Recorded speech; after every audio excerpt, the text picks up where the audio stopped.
Hey you guys, welcome back to Married to Film. Listen, here's part 2. If you or a family member have been diagnosed with mesothelioma or related conditions, you may be entitled to monetary damages. Mesothelioma is a rare lung disease, usually associated with exposure to asbestos, a known human carcinogen. Long-term asbestos fibers can cause serious or fatal illnesses, including malignant lung cancer, mesothelioma, and asbestosis. Remember, they worked real hard to get that just right. To get what just right? The swirl. They wanted it kind of nebulous, but not too nebulous. Then there was the issue of the speed. I remember there were a lot of meetings about that.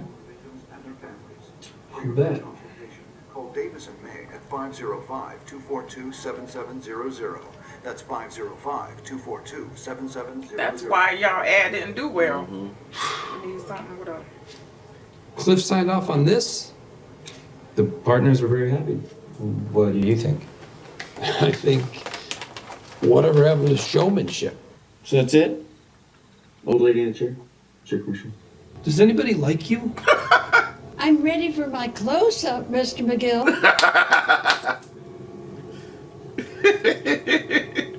You know you're sleeping out there. Mm-hmm.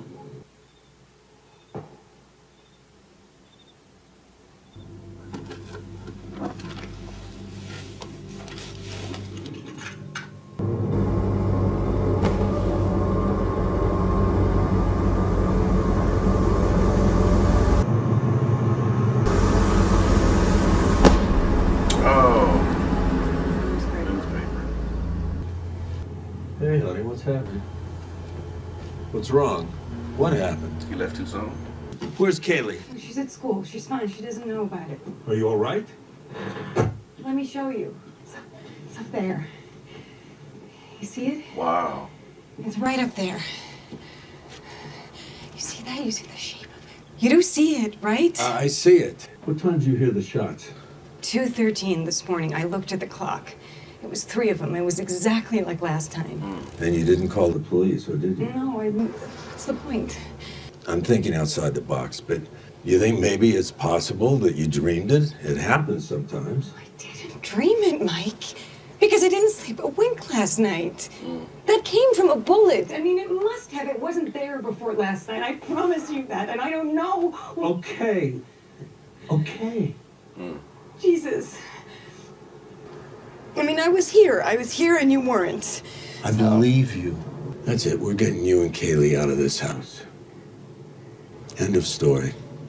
I gotta say, I will miss the nail salon's vibrating chairs. Well, for you, I can make any chair in this place vibrate. You ready for this? You're 86 years old. You're resident of Sandpiper, Colorado Springs. You just finished your afternoon snack, lime jello. Lime, got it. You're in the day room. You're watching your favorite TV program. What's this? There's been another murder in Cabot Cove? No. Yes, the sheriff is in over his head, and once again, Jessica Fletcher has to put aside the novel she's been writing and assist law enforcement. Shocker! The killer left behind a cryptogram and commercial. My husband and I scrimped and saved for so many years. We did our best to build a nest egg so that we wouldn't be a burden to our family. After Ron passed, I moved to an assisted living facility. A nice place. They told me they'd take care of everything, but then one day they said all my money was gone. How could that be? Where did it all go? They put a tear on them. That's not a real tear, is it? If you or a loved one is a resident of the Sandpiper Crossing facility or other associated retirement community, you may be eligible to receive compensation. For a free consultation, call the law offices of Davis and Maine at 505-242-7700. That's for nephew, That's Steve. 505-242-7700. Right. You made that? Some film students? I directed. It looks professional. And? And if I were an 86-year-old Sandpiper resident, I'd be dialing. Yes. Up top. And all made in accordance with the rules and regulations of the American Bar Association. I can't believe Davis and Maine went for it. Well, I'm in charge of the department. Yeah, but still, you know, Cliff Maine was fine with us. Why wouldn't he be? Right. No, it's fantastic. What are you gonna do, Jimmy? Colorado Springs, Colorado. Yeah, I'd like the number for KKTV Channel 11. What do you got for me? Bodyguard job, $200. What else? For you, that's the best fit I've got. You want next level pay? You gotta do next level work. I respect where you're coming from on this thing. I do. But that's just how it goes. It's about to hook it up with Gus Free.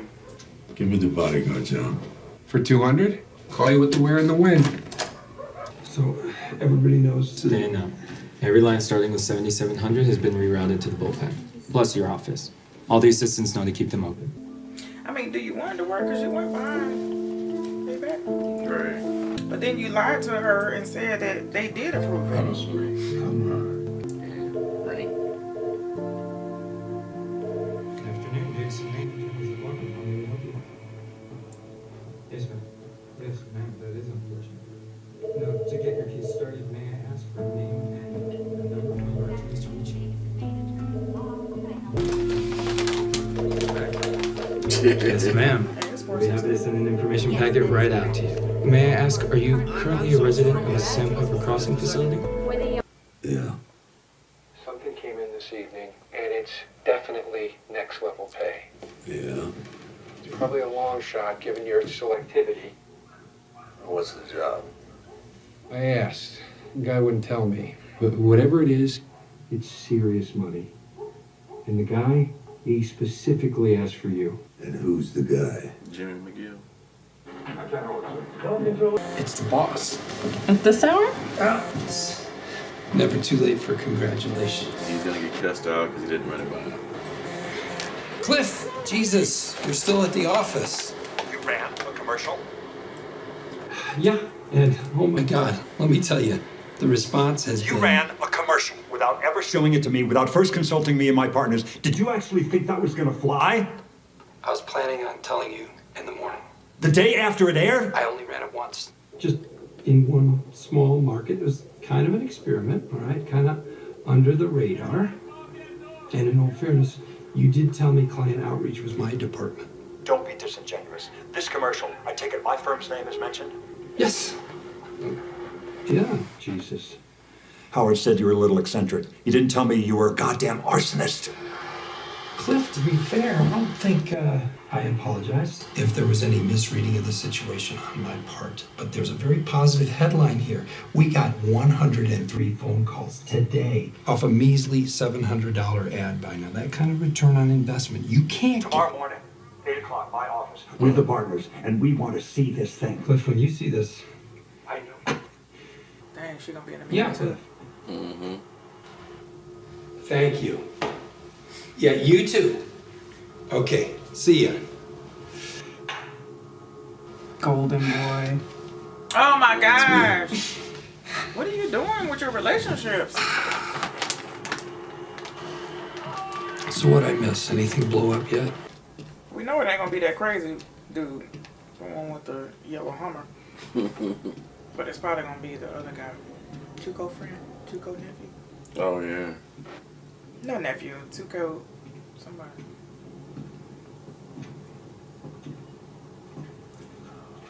Yep. With them shoes. Mm-hmm. Feeling cautious? You gonna tell me what we're doing here? I've got a problem. Okay. This problem. I can't solve it myself. This problem. Is it a who or a what? There's a guy. I need him to go away.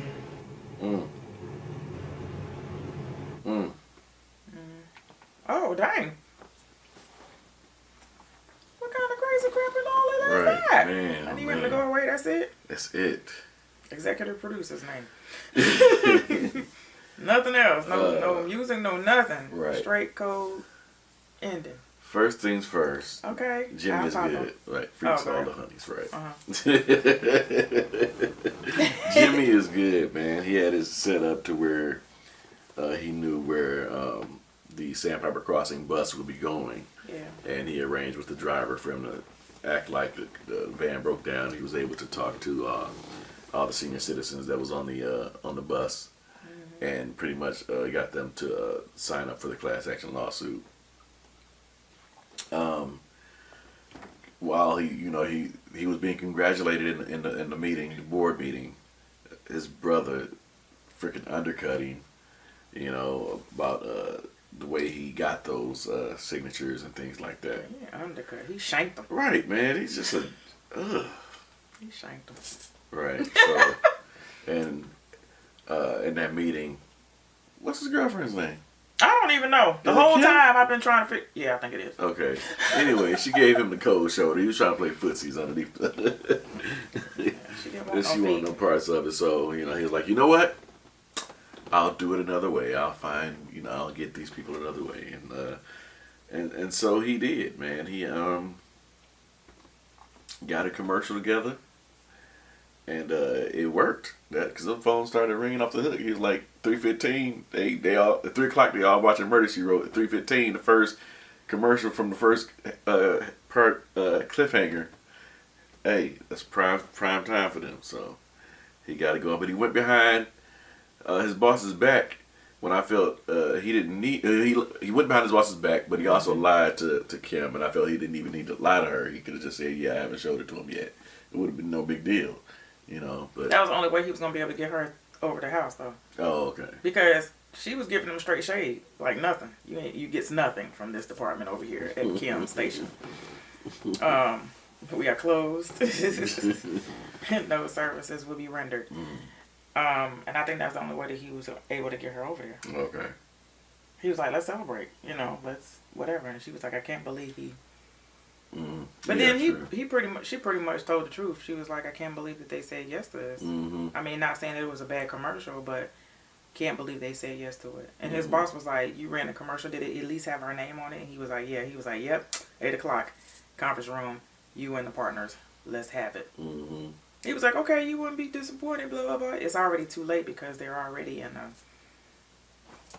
you know, like you did this behind my back mode. Which they probably should be anyway. He was like, "Your brother warned us, but you're an arsonist. You just come in ready to just fire up everything, destroy everything." But here we go. I mean, this is what he's known for, pulling strings and thinking outside the box. But people can't keep him confined because that's not his stilo. Right. Okay. Sorry. And Mike, he was looking out for. Technically, she's his daughter-in-law, right? Yeah, she's his daughter. That's what she is.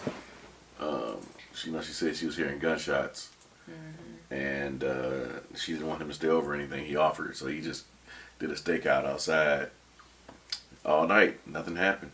He thought it was just the newspapers being delivered. It was what she was hearing, but the next day.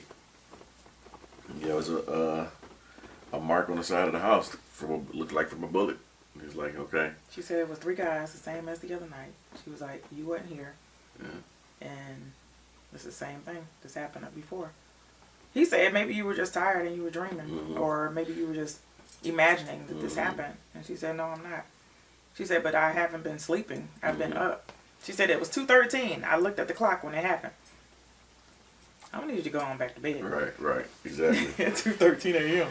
Yeah. So now they're staying with him, and you know, he was looking for more odd jobs to do.